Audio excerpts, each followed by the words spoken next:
I just wanted to know whether they were proud of you. Are your parents proud of you? Is this what they hoped for? I hope that they are. I surely don't think so. Anyone want to talk about the album? Okay, so you might be wondering, why do I have my Ray-Bans on today?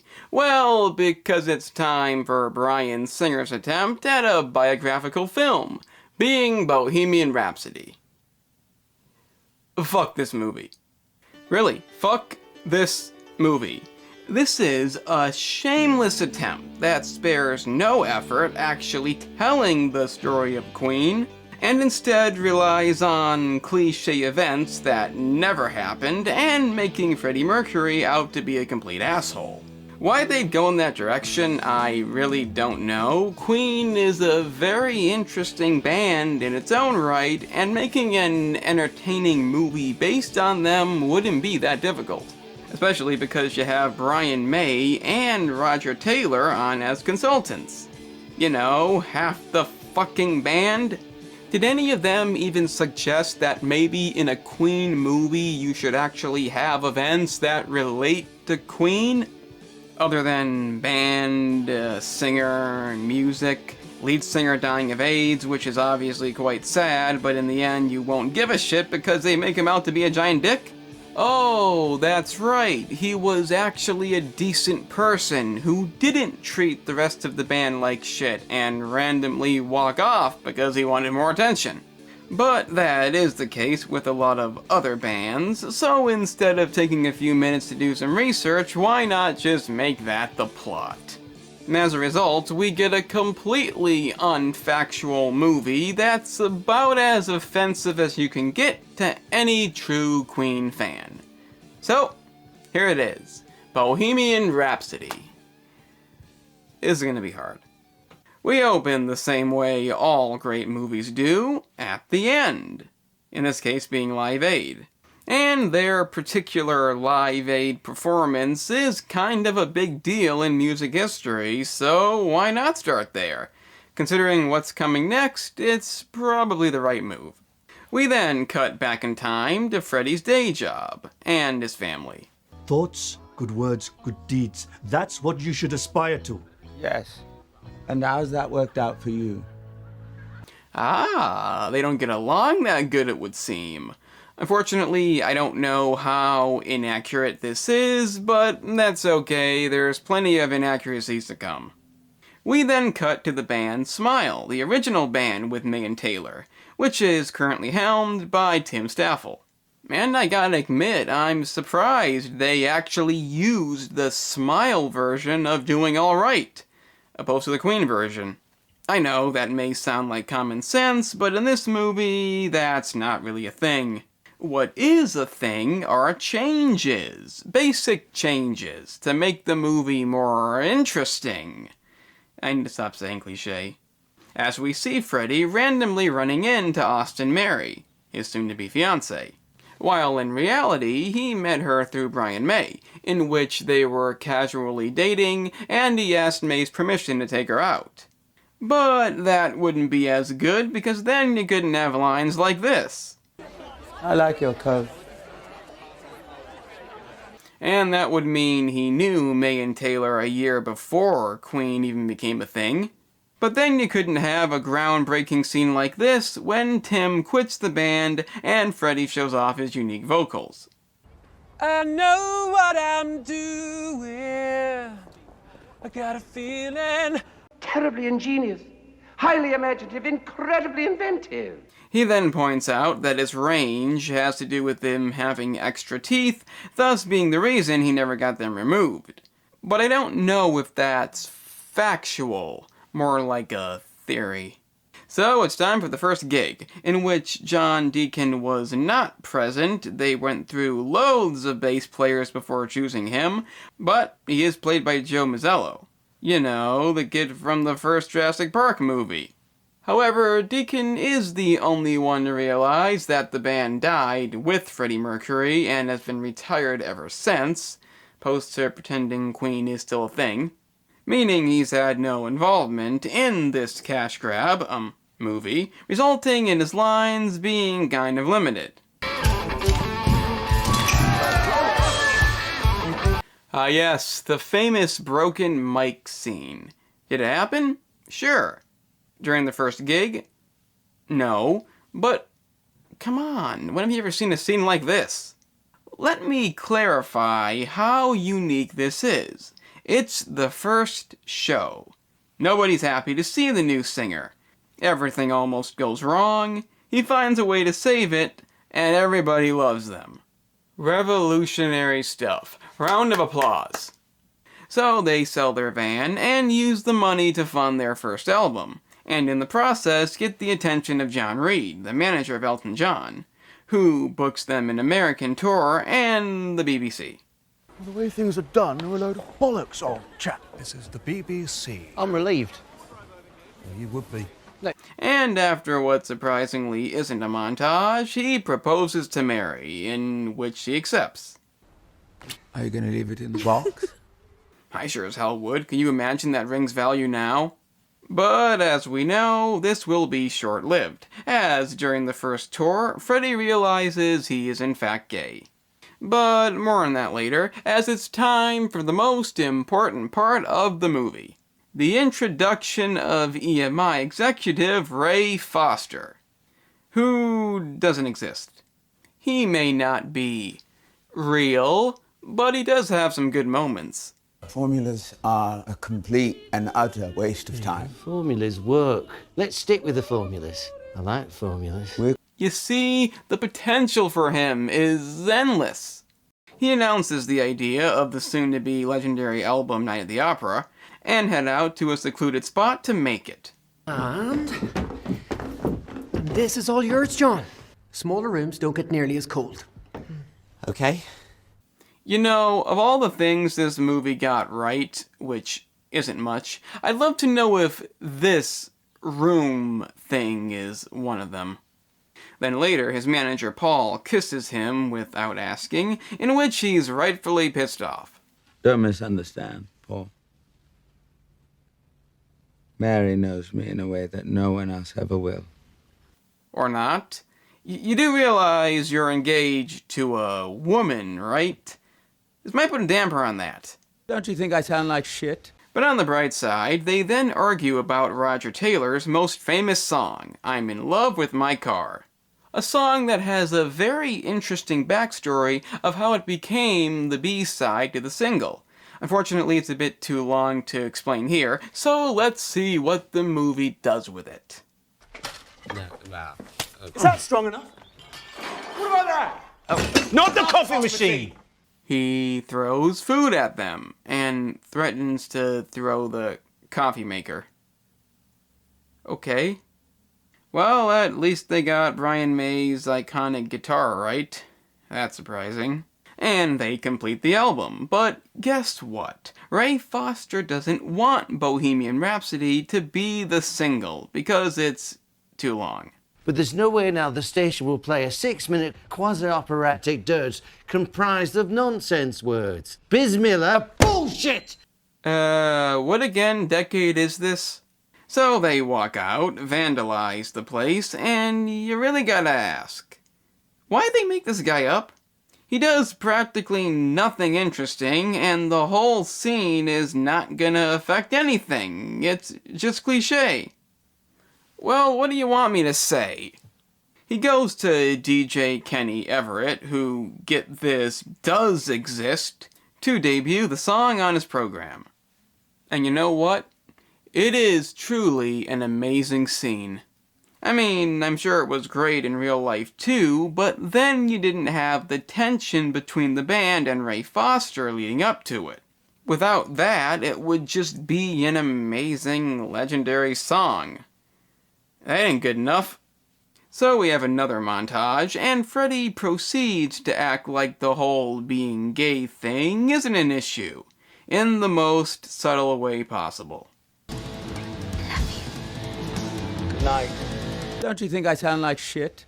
But after coming to the revelation that the audience can hear, he finally admits to Austin that he is gay.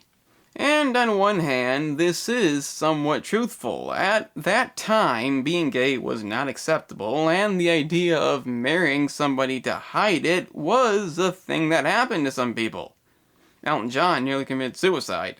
But this isn't a biopic that gives a damn about realism, so instead... No, don't take it off. Don't take it off. You promised me you'd never take it off. He acts like an asshole. Granted, wanting to be a part of her life isn't the worst thing he'll do in this movie, but believe me, it gets a lot worse. I'm not just talking about her. Him being an asshole is a main theme from this point on. I have. And he's loyal. Loyalty is so important, don't you think, Dominique? Careful, Fred. Yeah, I'm sure that really happened. Can somebody tell me what's so interesting about ruining somebody's legacy, making them out to be a terrible person when they weren't? It's kinda cheap. Don't you think I sound like shit? Also, Jim Hutton, a very important figure in Freddie Mercury's life, was not somebody that he met while grabbing his dick without permission. But I guess this is better. They then write the famous song, We Will Rock You, and come on, did you really think they were gonna get the eras right? Fat Bottom Girls, Another One Bites the Dust. You'd think this be a relatively easy thing to get right, but I guess not. Shocking. But all is not well, as Austin has a boyfriend now, and apparently that's a problem. Where's the ring? I just didn't want to travel with something so valuable. Wow, what an unreasonable, selfish bitch. Oh, yeah, David, the ring. You see, my old boyfriend kind of turned out to be gay, and if I take the ring off, he's gonna lose his mind. I think there's something very wrong with him, but, you know, gotta keep it on forever now. You don't believe me?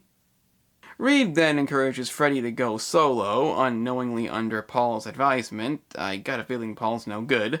And the reasoning for this is because Michael Jackson fared better than the Jackson 5. Yeah, this scene just makes perfect sense. But Freddie is not as enthused. You are get out! What are you talking about? Out! Out, or I'll kill you! Oh shit, well, at least he's devoted. Hopefully it can last a few scenes. Get out, you treacherous piss flap. You're not Get your ass thinking out of my clearly. car. Now. Get out! Unfortunately, no, as in the next scene, he proceeds to treat the band like shit. Drum loops, synthesizers. If you say so. It's not us. Us. It's not Queen. Queen is whatever I say it is. Yep, that's right. Blame Freddie for that one too, because why not? That song wasn't on that album, but who gives a fuck? Don't you think I sound like shit? Well, at least it's the right picture to go with the negative press. However, that's not what they really want to talk about. Freddie, could you tell us about the rumours concerning your sexuality? What about the rumors concerning your lack of sexuality? And are the rumors true about YouTube's broken analytics? If so, then you could help me out by hitting the like button right down below. And if the video isn't pissing you off too much, then consider subscribing. Again, down below. But this negativity is making Freddie very upset, and let me get this straight. You make Freddie Mercury out to be an asshole, which he wasn't, and then you want us to feel bad for him? Even though he had no reason to act like an asshole? Now, I understand it was a difficult time, I'm not ignoring that, but come on, there is nothing likable about him. I have no reason to give a damn or remotely care if he succeeds. And obviously the infamous I want to break free video didn't help matters. And my point is proven as the movie commits to its biggest atrocity yet. I've signed a deal with CBS Records. You've done what? Without telling us. Okay, it's true there was a solo album not 2. I don't know why they made that up. But that's about all there is to it. This scene, when he insults everybody, arrogantly walks out, telling them all to essentially fuck off, didn't happen. Not at all. It is a complete work of bullshit fiction that does nothing but make Freddie out to be an unredeemable bastard and send the movie down the most cliché road possible. You just killed Queen. Oh, give her a kiss one day. She might wake up. Oh, that's fucking clever. Hey, you know what? You know what? I'm Brian May now. Look at me. I'm playing the guitar. Oh, no pick. Oh, needs a pick, right? Yeah. Oh, it's missing strings. Who gives a fuck? Fuck. Not to mention, you just threatened to kill someone for the exact same reason. Don't you think I sound like shit? Anyway, it's made more obvious that Paul is no good as he doesn't tell Freddie about a call for Queen to play at Live Aid. But that's okay because Austin tells him, along with another awful display. I need you, Mary. Freddie, I'm pregnant. Could you? Okay, you know what? Let's just forget about the idea of this being a biopic that ended a long time ago, and instead just focus on how fucking awful this scene is. I mean, I don't care if it's supposed to be fiction, what the fuck kind of person acts like this? It was hinted at earlier that he may have expected her to only love him, even though he's gay. But this moment right here is about as low as you can get, and like it or not, it's not fiction. It's real. This is a real person who didn't say this, who didn't act like an unredeemable asshole. This is fucking sick. So after that disgusting display, he fires Paul for lying about Live Aid. And yes, we're supposed to think something of this. You know when you know you've gone rotten? Well, you can play your own bloody drums then. Fred. Really rotten. Freddie, do you ever doubt your talent? No, that's a stupid question. What's next? Fruit flies. Dirty, little fruit flies. Coming to feast on what's left. And Deaky? For the life of me, nothing comes to mind. What a moment of true redemption, a fucking masterpiece. So he calls up the band and begs them to forgive him. And of course they do, with some conditions. From now on, every song, no matter who wrote it, music, lyrics, it's by Queen. Okay, so at this point, Freddie does know that he's dying of AIDS, it's mentioned very soon, and to the film's credit, it is true that they continue to write music beyond that point.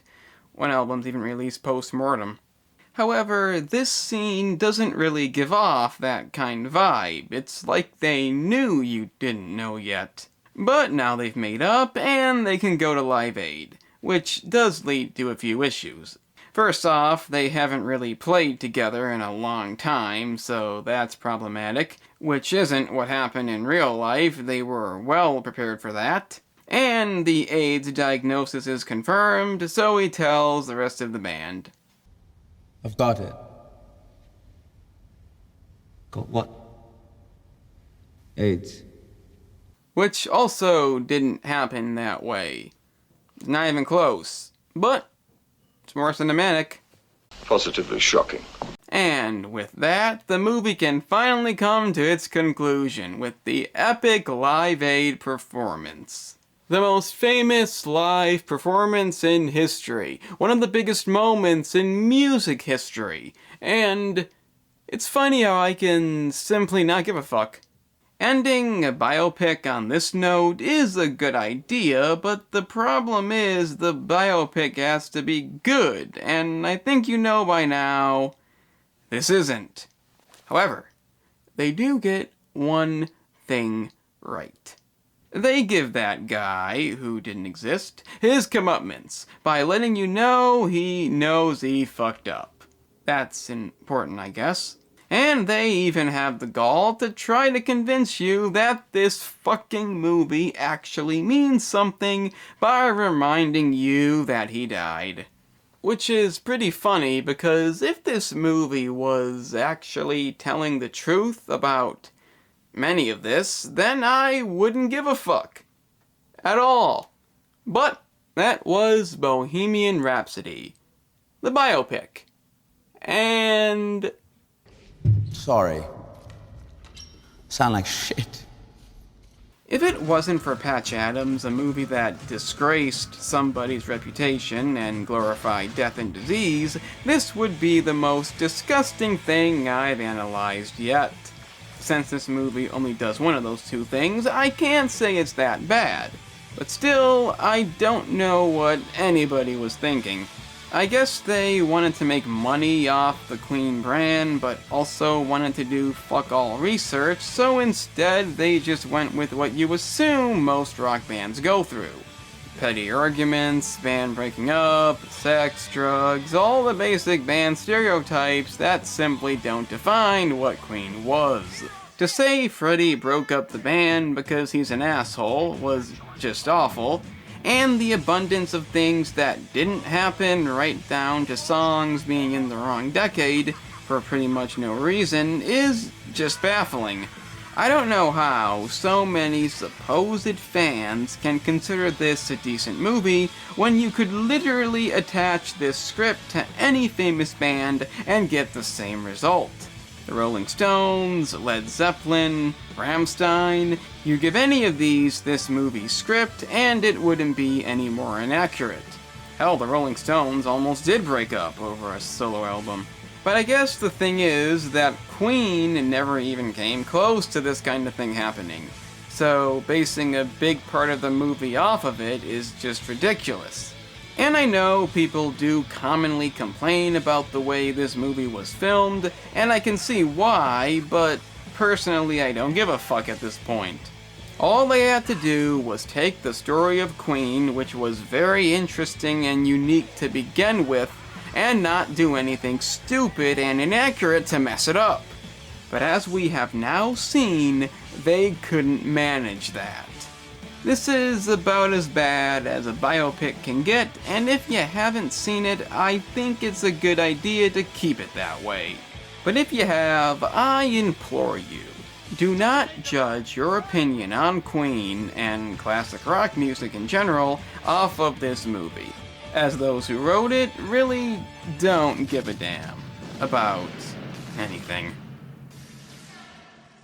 I'm the analyst, and remember kids, yes, I know I casually threw in Rammstein, I know it's not as big as the other two bands, but really, check it out, it's good stuff. In German, but still, good stuff. So, you made it to the end, an impressive feat indeed. Since you managed that, consider checking out the gaming channel, in which I cover a variety of gaming topics, like in-depth gameplay, and analysis videos like this one. If you want to see that, then press the link in the description. It's that simple.